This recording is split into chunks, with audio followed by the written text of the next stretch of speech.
Okay, so in this video I'm going to be turning these guys into standard bearers. Scruffy Crow.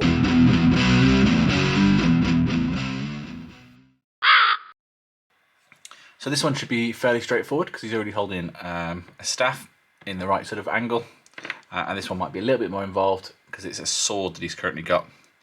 I'm going to start with a pair of old snips. This will ruin your snips, so don't use your nice fresh plastic ones.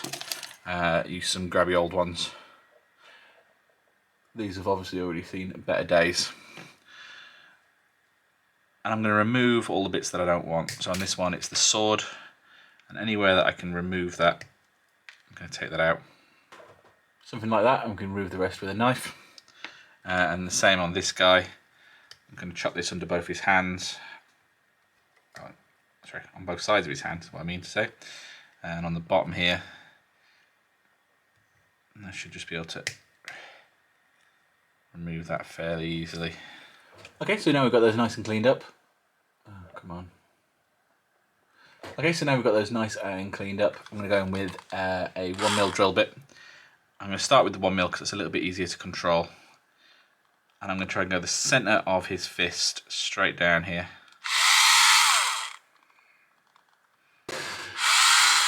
Now there's a few different things you could use for the banner pole itself. This is some styrene rod. It's quite flexible in the long length, but if you only had like a human sort of size length, it's actually fairly rigid stuff. But I think on these halflings that's going to be far too fat for these guys. So then I've got some very sort of stiff steel wire here, and that's not much off 1mm. I think that's probably what we're going to go with. They're saying that they've got chunkier weapons than that, so that maybe is too thin. I've also got this big old paper clip here,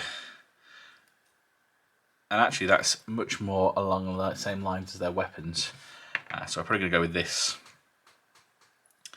And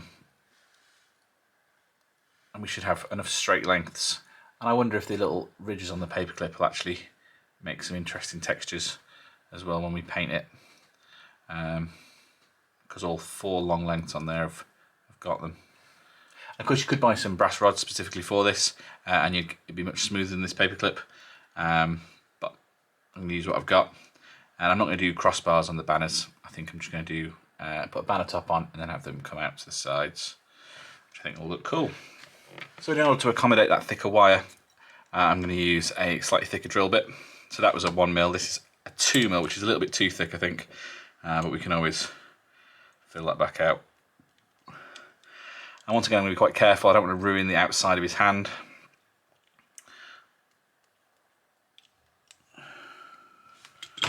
Ideally I could do with a 1.5mm in here right now. And then we have the new hole drilled straight down, plenty of room to accommodate his new stick. So I'm going to repeat that on the other one. One thing I should quickly say is actually cocktail sticks are what I used on my dwarves, and they'd work fine here as well.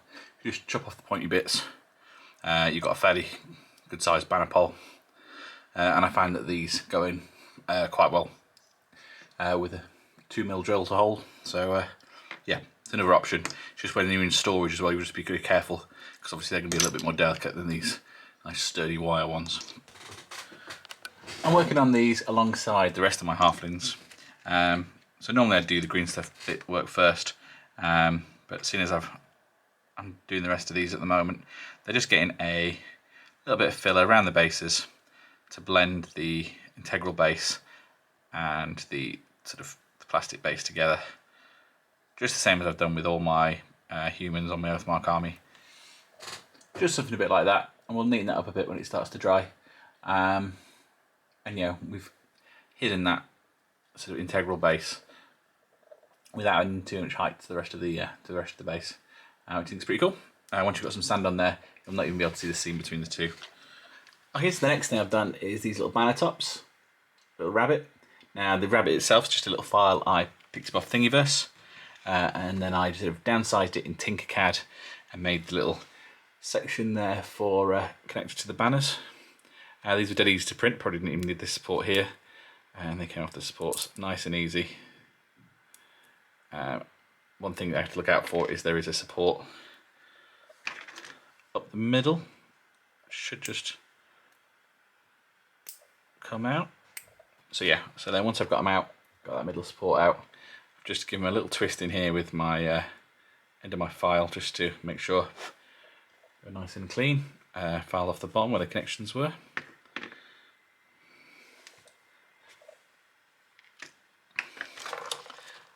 And just the tiniest dab of glue. Oh yeah, I ran round with a emery board or a file just around the top of the pin just to make sure that's nice and smooth. Just the tiniest dab of glue on there. And then I'm lining up the front of the rabbit with the front of his fist. So I guess this would be pointed forward. Now the hole in these, I didn't make it quite wide enough. But that does mean I get a nice snug fit. So now that is not going anywhere with the glue and the snug fit. There's nothing short of breaking it, it'll get that back off now. And that's basically the same idea as the sort of custom banners that I did in one of my previous videos. I like these little 3D options to just 3D print whatever I want for the top of them. Okay, so just recently this mini also just crossed my desk. This is a Bilbo Baggins from Scotia Grendle, formerly from Harlequin, I believe. Lovely little mini, but not much use in an army. First of all, I thought I might use him as like a commander, because he looks quite grand. But then I thought about this little hand on his lapel here. And I thought about, instead of it being on his lapel, what was if he was also holding a banner. So same procedure, I'm just going to drill that out, widen it out, and put another pin in. So disaster and clumsiness struck, and I completely annihilated his hand while trying to use the 2mm drill bit. That's fine, it's because he had quite clenched hands, because he wasn't holding anything originally. So I've just used the very tip of my round file to finish off the hole. And we've got it pressed up into his chest. And that'll give me somewhere to put the banner, and then I'll just have to green stuff a little hand back on. And there we go, after a little bit of work, we've got that propped up against there. I used the sort of wiggle in the paperclip just to help me really get that to fit really nicely down there. And we've got a dab of glue in the sand. I actually drilled a little hole in the sand with my drill, so it had a little pocket to sit in. And yeah, pop the rabbit on the end. So now I've got all three of them. I'm just going to go around the sort of backs, tidy anything up that needs green stuff in, and we'll get a coat of paint on them. Okay, so I've got these guys undercoated and I've started painting them. I've taken the Bilbo one a little bit further, because then I just finish him off. That's more or less what we're going for. Similar sort of greens and yellows to the rest of my army, with little brass looking tops there. So while we're painting them up, we're also going to prep the banners. So these are going to be made from tomato puree tubes. If you eat plenty of pasta or chili, you'll get through a couple of these. If not, they tend to be pence, sort of less than 50p at most places. So although it's a bit of a waste, you could just pick one of these up just for that. So this is what the material I'm going to use is. I've used similar stuff before. Start by cutting the end off. And then I'm going to cut down one of these edges. I'll just do a little trim.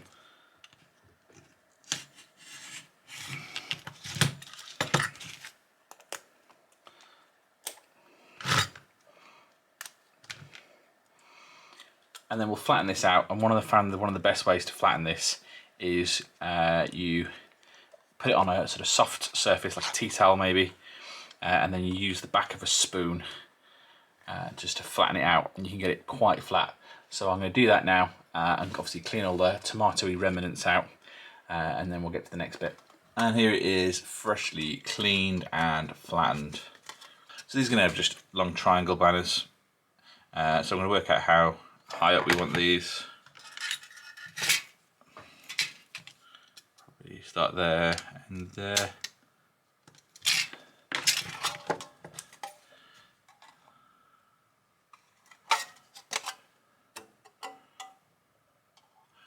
Remember, we need enough to wrap around the post, so I think about there should do it. I'm just sort of trimming this down by eye. Sometimes what I do is I just Sharpie the designs on.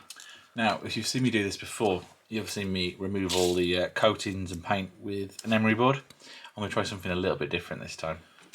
This is my nail varnish remover I use for stripping models. For instance, this I'll go the dwarf, that's getting dripped in there.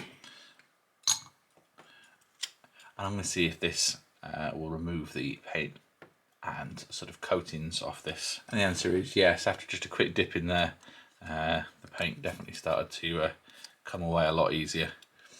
So yeah, I'll make a full set of 3 of these and then leave them in here for a few hours, and then we'll see what we've got. While I'm at it, I thought I might as well cut banners for the rest of my army. So here's a slightly more complex one, and I just did this with the standing knife as well. So you can cut this with pretty much anything, and that is so that fits over there, and then the flaps will go down the back, and then his face won't be covered by the time we put some flex in it. Okay, so my various banners have been in the nail varnish remover for a few hours now, and I have already been doing some experiments, and you can just scrape off. It's just a slightly blunt old standing knife blade, and as you can see, the paint is just coming straight off. And that's a lot easier than the sanding I was doing before. And while I was playing with the stuff, I cleaned up the little dwarf as well. So now my banners are a lot cleaner. I'm still going to bust out the emery board. I'm just going to use these just to quickly rough up all of the flat surfaces.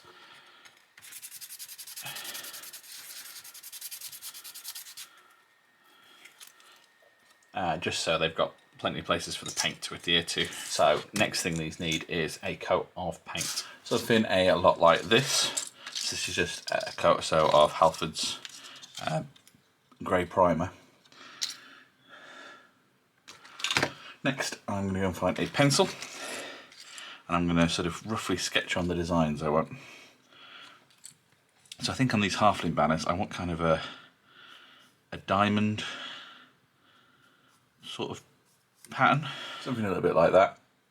And I'm going to be doing that in the green and yellow to match the rest of my army. I'll do the same on both sides, I think. Okay, so after the pencil lines, I painted on in yellow because that's easy to cover with the green. And I decided actually I hated that pattern.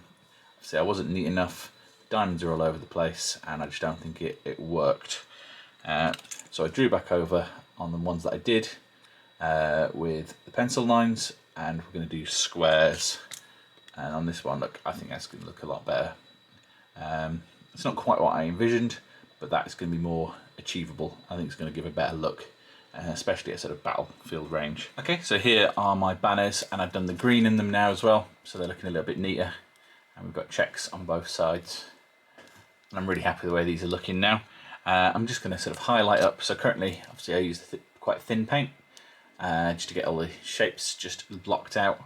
I'm going to go in now and I'm going to highlight them, but also just sort of neaten them up, just so all the squares are that little bit neater. Okay, so that's a final banner, highlighted right up to the top 2 green and yellows that I use. But you can still see obviously all the other layers under there to give that kind of nice faded effect on each square. Next step is to put it on my banner bearer.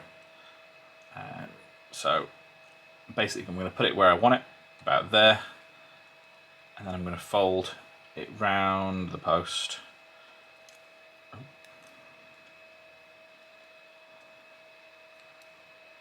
Make sure I've got a little bit of a tab to stick down to, and then I'm going to squeeze it in so we've got the shape.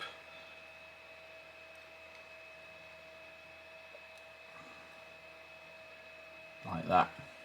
And actually that's worked out really well because that's lined up with my pattern better than I expected. Okay, so now I'm just going to pull that apart again.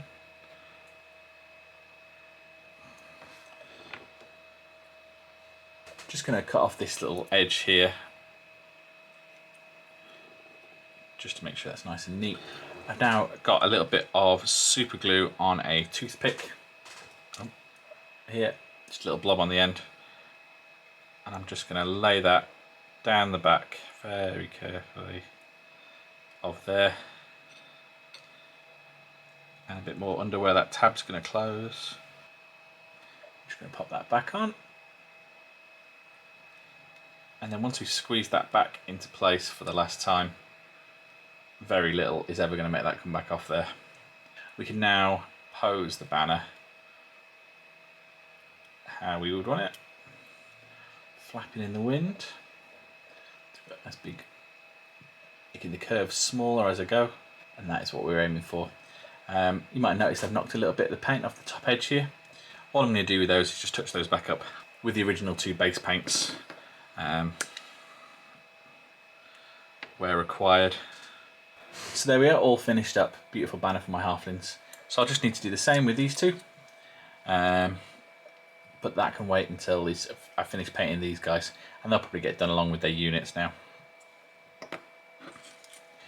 And I'm also doing the exact same with the larger banners. This is going to be a bit more intricate when it's done, but I'm slowly going to just highlight it all up and make that nice and pretty. And that's all for this video. Please let me know what you thought down in the comments. Maybe subscribe for more. And as ever, thanks for watching. Bye.